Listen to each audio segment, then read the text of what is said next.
লাম অ্যাডজাস্ট করব, এখানে অ্যাডজাস্ট করব। ওকে, অ্যাডজাস্ট করে এখানে কারেন্ট যে সাইজ এটাতে ঢুকবো আমি। সবুজ এটা কোথায় ঢুকবো? এই যে সবুজ এটাতে ঢুকবো। ওকে, এটাতে ঢুকে এন্টার ডিমেনশন দিব, এটা দিব, দিয়ে আমি এখানে এটা দিব সামনে।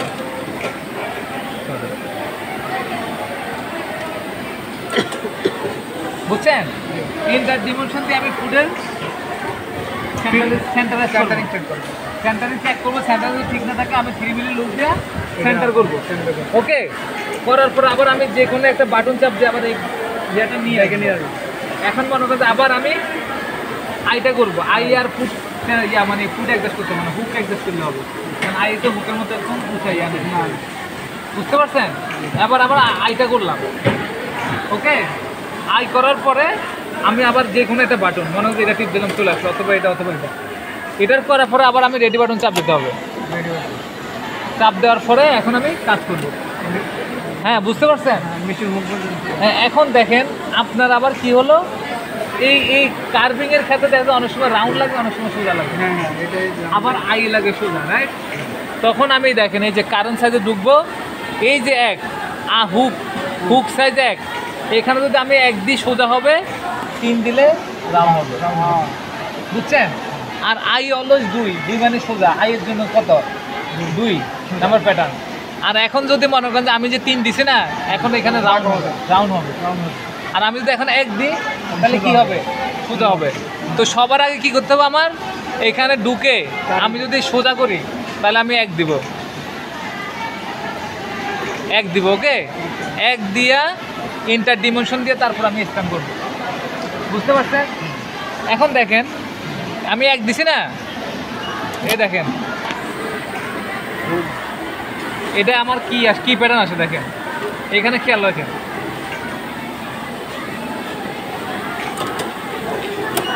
কি প্যাটার্ন আসছে? সোজা। এখানে দেখেন 1 নাম্বার আসছে, দেখছেন? 1 নাম্বার প্যাটার্ন। ওকে, আসছে কি? সোজা আসছে না?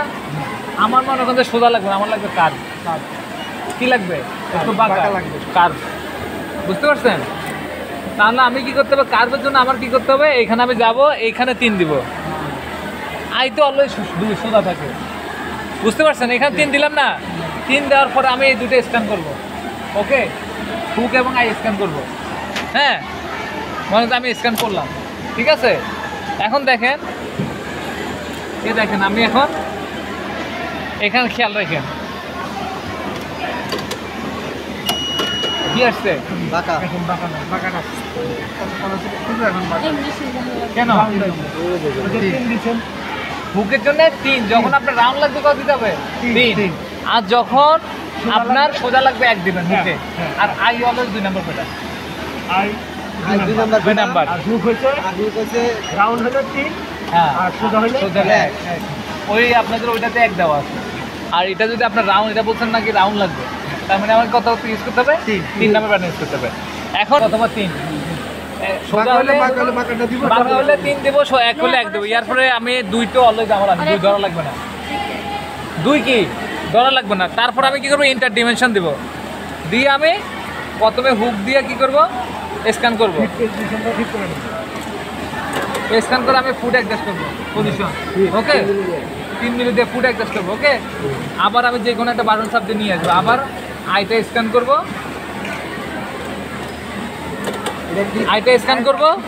আবার আমি নিয়ে আসবো, নিয়ে আসার পর আমি রেডি বাটন দেবো। বুঝতে পারছেন? এখন আপনি প্রশ্ন করছিলেন কি যে আমার যদি মোটা চিকন উইথ কি হয়, রাইট? এখন দেখেন, এখন খেয়াল রাখেন আমার এখানে কত দিচ্ছি? 3। আর এখানে দিচ্ছি কত? 2 নাম্বার প্যাটার্ন। আইয়ের জন্য 2 নাম্বার প্যাটার্ন দিচ্ছে, হুকের জন্য 3 নাম্বার প্যাটার্ন দিচ্ছে, রাইট? এখন আমার মোটা চিকন অথবা কিছু করতে হবে। দেখো, ধরেন দেখাচ্ছি, ফিজিক্যালি দেখায়, বুঝলে ভালো করে বুঝেন, আর না বুঝলে আমাকে বারবার জিজ্ঞেস করবেন, আমি বোঝানোর জন্য এক্সপার্ট। কথা বুঝছেন? মানে বুঝাতে ভালো লাগে আর কি। না বুঝলে আমি তো বুঝানো, ভুল দ্বারা বোঝানো না। আপনি যদি না বুঝেন আমাকে বারবার প্রশ্ন করবেন, যে কোনো প্রশ্ন আমাকে করেন, আমি আপনাকে বুঝাবো। কিন্তু আপনি যদি প্রশ্ন না করেন তাহলে শিখতে পারবেন না। আপনার প্রশ্ন একটা কারণে মনে করেন যে আপনি একটা প্রশ্ন করলেন, ওই প্রশ্নের কারণে বায়ু শিখিয়ে ফেললো, যে প্রশ্নটা বাইরের মাথায় আসে নাই, বা বাইরে একটা প্রশ্ন করলো ওই প্রশ্নের মাথাটা আপনার মাথায় আসে নাই, এরকম হয় না?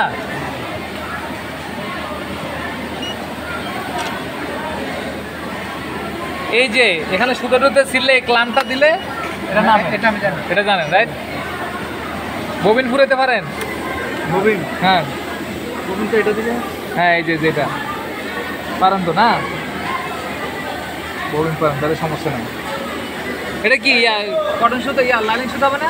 না না, দুইটাই কটন, ওখানে তো লাইলন দিল, এখানে লাইটিং ছিল, এখানে এই আমার মেশিন কিন্তু রেডি। হ্যাঁ, এটা দেখেন সেট প্যাকেজের সিগন্যাল, এটা সেট ব্যাগের চিহ্ন। এটা তো অফ রাখেন তাহলে সুতা কাটলে মেশিন থামবে না, এটাতে চালু রাখেন সুতা কাটলে মেশিন থামবে। দেখেন এই সুতা যখন মেশিনে স্টপ, এটা বন্ধ রাইট, যখন এই সুতা যাবে তখন বাতি জ্বলবে। বাতি জ্বলবে। সুতা কাটলে বন্ধ হবে। হ্যাঁ, সুতা কাটলে বন্ধ। এই দেখেন আমি সুইং করতেছি, এটা কি আছে বাজে? কে কোথাও সাইডে বাজে? না না, সাইডে বাজানো।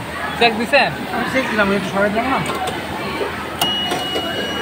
এই যে আমি ফুড টেস্ট করতেছি, হ্যাঁ স্টিচ সাপ্লাই দিয়ে, দেখেন আবার দেখাচ্ছি।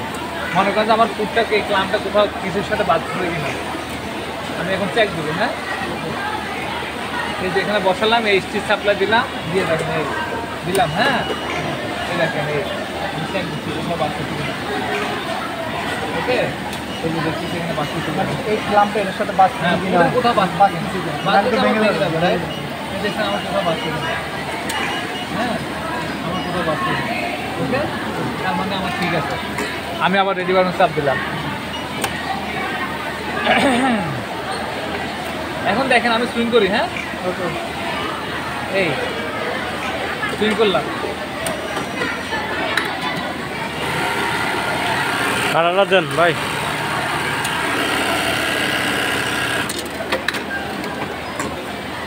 কি হলো? সুইং হলো। এখন দেখেন আমার কি করতেছে এখানে, ডাউনে পড়ছে। এখন আপনার প্রশ্ন হলো যে ডাউনে পড়লো বা চেনার উষ্ণতা চিনানো কীভাবে করবো? হ্যাঁ, এই সুতা লাগান, ঠিক আছে? কেমন লাগে? আজকের ভিডিও হলো আধা ঘন্টার ভিডিও। আজকে না শিখতে পারলে আর শিখতে পারবেন না। রাইট, আমরা তো আমি বারবার বলে দিলাম আজকে। এই জন্য আমি আজকে আমরা তো বারবার আসতে পারবো না, আসবো না, দেখা যাচ্ছে যে আমাদেরকে খুঁজে পাবেন না। তা সুতরাং লাগান, এই এখানে এখানে যাও তো, এক ইয়ে দেবেন। একটু সুন্দর করে সারিয়ে দিও। যাও, আমার তো পরে নিয়ে নিয়েছি ভিডিও সবাই। একটা যাও, এটা ধরে নিয়ে যাও। ভিডিও সবাই করবে, সমস্যা আপনি মোবাইল ধরেন, আপনি